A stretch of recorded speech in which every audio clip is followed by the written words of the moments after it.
Bonjour à tous, c'est Valentin de Radio Tchèque. Aujourd'hui, on se retrouve pour parler des drapeaux.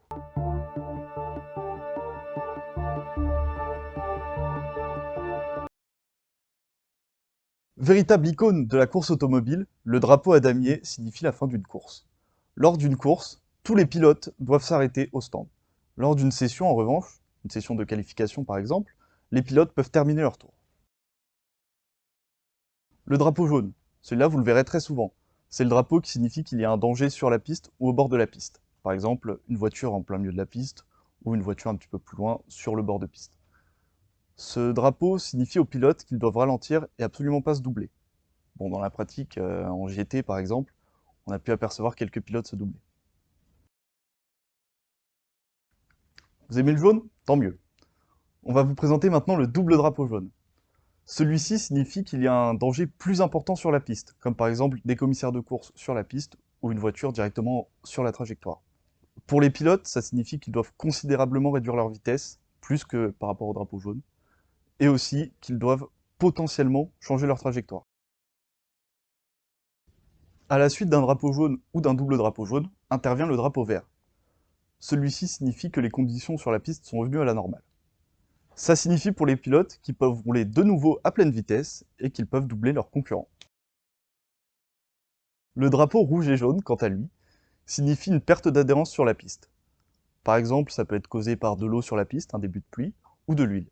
Si les conditions de piste continuent à se détériorer suite à ces événements, les commissaires de piste peuvent agiter un drapeau rouge. Le drapeau rouge, il signifie l'arrêt temporaire d'une course ou d'une session.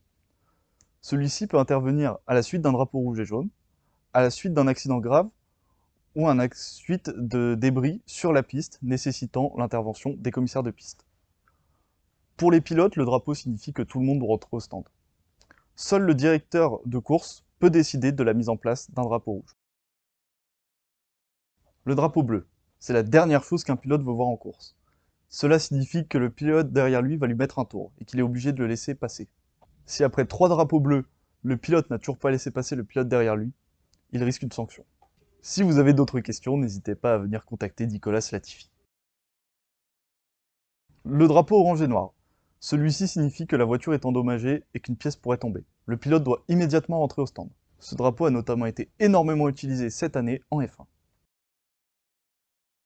Le drapeau noir, c'est la plus grosse sanction que puisse se prendre un pilote. Celui-ci signifie pour celui-ci qu'il est exclu de la course. Le drapeau noir peut prendre effet après une conduite dangereuse ou illicite. Le pilote doit immédiatement rentrer au stand. Et enfin, le drapeau blanc.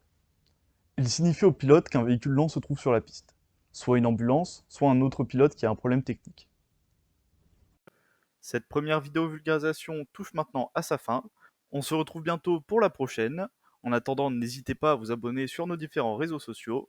A plus tout le monde, c'était Valentin de Radio Tchèque.